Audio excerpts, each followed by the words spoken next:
मैं बीजेपी वालों को हाथ जोड़कर गुजारिश करना चाहता हूं, देश के प्रधानमंत्री जी को, देश के गृह मंत्री जी को, कि मंगलसूत्र की बात ना करें। थैंक यू आप कब्रिस्तान की बात मत करें। मैं एक नारे के साथ अपनी बात खत्म करूंगा। मंदिर बांटा, मस्जिद बांटी, मंदिर बांटा, मस्जिद बांटी, बांट दिया भगवान को। ओ शर्म करो बीजेपी वालों, मत बांटो इस देश के बोले वाले इंसान को, मत बांटो इस देश के बोले वाले इंसान को। मैं अपने किसान की बात करना चाहता हूं। पिछले 1.5 साल से सभापति साहब, पंजाब का किसान, देश का किसान, आज बड़ी बड़ी बातें की गई। आदरणीय मंत्री महोदय कहे कि हमने एमएसपी दी है। एमएसपी आपने दी है? 1967 में कांग्रेस की सरकार ने किसान के लिए एमएसपी दिया था। जब देश भूखा मर रहा था तो पंजाब के लोगों ने, इन किसानों ने, देश के किसानों ने देश के लोगों का पेट भरने का काम किया। आज कोई आसान नहीं कर रहा कि हम उनको एमएसपी दे रहे हैं। आदरणीय हमारी संसद ने उन किसानों की मांगों के बारे में ये कहा कि ये तो 100-100 रुपए पे भाड़े पे लाए हुए लोग हैं। मेरे को शर्म आती है इस बात की। 45-47 डिग्री में बैठा किसान चीख कर पुकार रहा है कि हमें एमएसपी की लीगल गारंटी दो, हमने दिल्ली जाना है। लेकिन उनको आदेश है हरियाणा की पुलिस को, यह देश के गृह मंत्री के द्वारा दिया गया आदेश, कि पंजाब का अगर कोई व्यक्ति दिल्ली की तरफ किसान मुंह करेगा तो गोलियों से उसको मार दिया जाएगा। ऐसा हमारे साथ व्यवहार हो रहा है सभापति साहब। एक तिहाड़ जेल में बैठा एक गैंगस्टर जिसका नाम लॉरेंस बिश्नोई है, उसने मारकर कहा, जेल से इंटरव्यू दिया और कहा मैंने मारा है। अभी तो सिद्धू मूसेवाला मारा है, अभी इसके बाप को भी मरना होगा। जेल से इंटरव्यू दिया। आप नेशनल सिक्योरिटी की बात करते हैं, कब इंसाफ मिलेगा सिद्धू मूसेवाला को? इस बार पहली बार राम जी के नाम पर, भगवान राम के नाम पर, भगवान हमारे भी हैं इनके, और भगवान ने बता दिया अयोध्या से ये संदेश दिया पूरे देश भर में कि राम भगवान बीजेपी के नहीं है। उन्होंने ये संदेश दिया। लास्ट एक सेकंड, मैं उस धरती तो आना है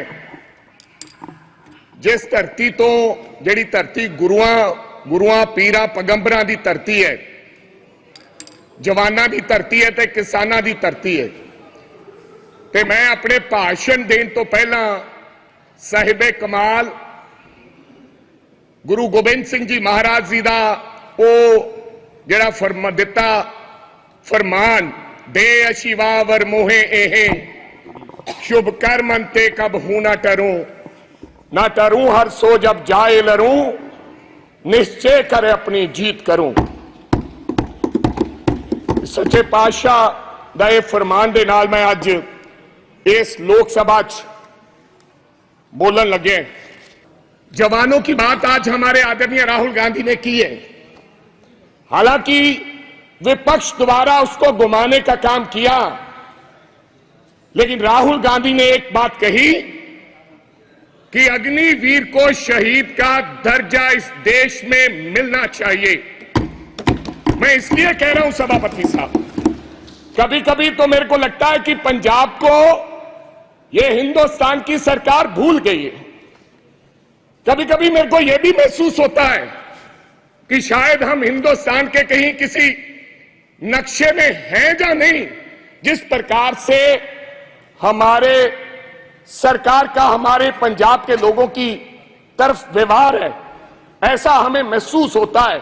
मैं आपको बताना चाहता हूं सभापति साहब, जब हिंदुस्तान के देश के प्रधानमंत्री जब लाल किले पर झंडा लहराते हैं, और मैं गर्व से कह सकता हूं कि उस झंडा लहराने में पंजाब के हजारों नौजवान लोगों ने अपनी शहादत दी है। ये अवसर इसलिए प्राप्त हुआ है सभापति साहब। मैं कहना चाहता हूं सभापति साहब, मैं अपने किसान की बात करना चाहता हूं। पिछले 1.5 साल से सभापति साहब पंजाब का किसान, देश का किसान, आज बड़ी बड़ी बातें की गई। आदरणीय मंत्री महोदय कहे कि हमने एमएसपी दी है। एमएसपी आपने दी है? 1967 में कांग्रेस की सरकार ने किसान के लिए एमएसपी दिया था। जब देश भूखा मर रहा था तो पंजाब के लोगों ने, इन किसानों ने, देश के किसानों ने देश के लोगों का पेट भरने का काम किया। आज कोई आसान नहीं कर रहा कि हम उनको एमएसपी दे रहे हैं। किसान लीगल गारंटी मांगता है सभापति साहब, एमएसपी की लीगल गारंटी। आपको मैं बताना चाहता हूं 700 किसान पंजाब का शहीद हुआ।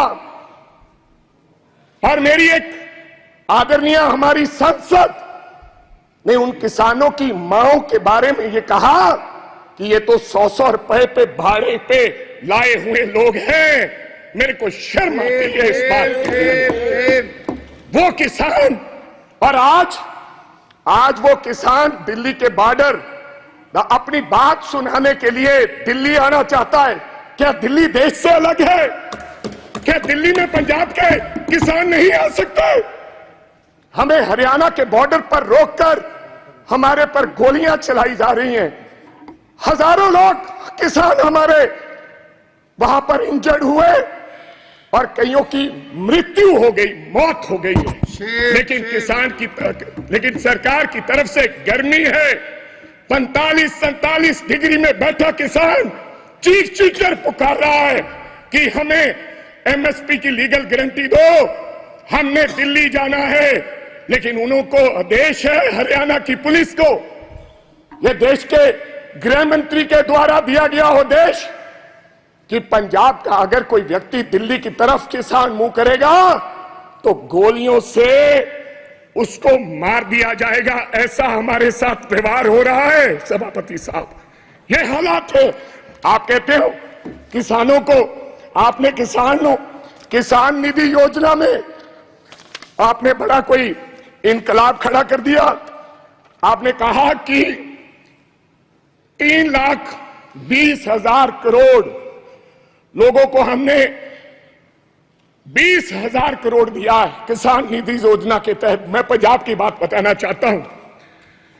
आंदोलन के बाद हमारे साथ किस प्रकार का व्यवहार हुआ। 2019-20 में 23 लाख लोगों को किसान निधि योजना का फायदा मिलता था।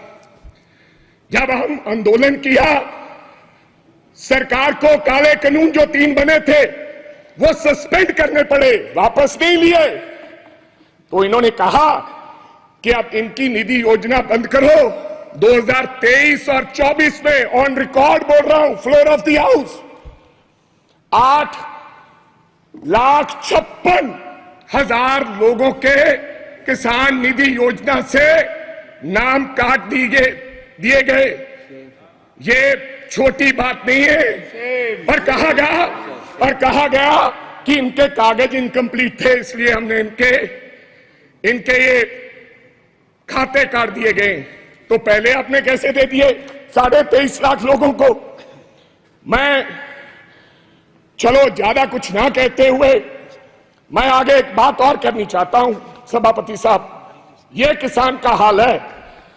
मैं बताना चाहता हूं, अभी मैं पेज नंबर 19 पे पढ़ रहा था कि ये भारतीय न्याय संहिता यानी कि penal code will come into force in the country from the 1st of July, लोगों को इंसाफ देने के लिए।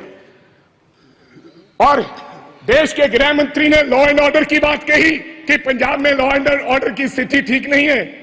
आज से 4-5 महीने पहले मैं आपको ये कहना चाहता हूं, आप लोगों को जस्टिस देने के लिए ये लॉ लेकर आ रहे हैं।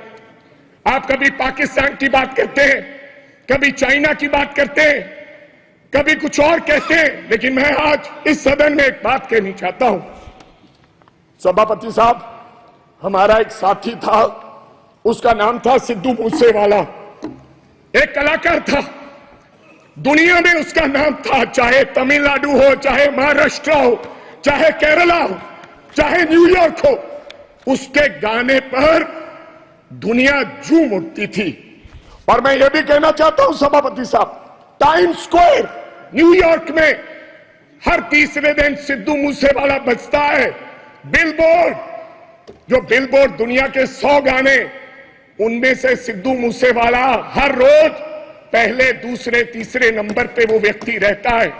उसके साथ हुआ क्या, मैं आज इस सदन को जानकारी और बताना चाहता हूं आपके माध्यम से। क्या हुआ 28 साल के नौजवान के साथ। हम नेशनल सिक्योरिटी की बात करते हैं, आप कहते हैं हिंदुस्तान में परिंदा भी पर नहीं मार सकता। आप ये कहते हैं कि हम हैं, चिंता मत कीजिए। लेकिन क्या हुआ, नौजवान 28 साल के नौजवान को गोलियों से मार मारकर, 10 गोलियां मारकर दिन दिहाड़े मार दिया गया। और मारा किसने? सभापति साहब, बहुत से लोग मारे जाते हैं, मारा किसने? एक तिहाड़ जेल में बैठा एक गैंगस्टर जिसका नाम लॉरेंस बिश्नोई है, उसने मारकर कहा, जेल से इंटरव्यू दिया और कहा मैंने मारा है, मैंने मारा है। अभी तो सिद्धू मूसेवाला मारा है, अभी इसके बाप को भी मरना होगा। जेल से इंटरव्यू दिया। आप नेशनल सिक्योरिटी की बात करते हैं, कब इंसाफ मिलेगा सिद्धू मूसेवाला को? क्या होगा? 28 साल का नौजवान जिसकी मां के एक बेटा था, एक, और बिना शादी के ब्याह में हमारे सर पर सेरे बांधे जाते हैं। सेराबंदी होती है, आपके भी होती है। डेड बॉडी पड़ी, डेड बॉडी पर मेरी उस मां ने, सिद्धू मूसेवाले की मां ने फिर सेरा लेकर आए और अपने बेटे के लाश पर, सर पर सेरा बांध के उसकी विदाई दी है। ये हालात है।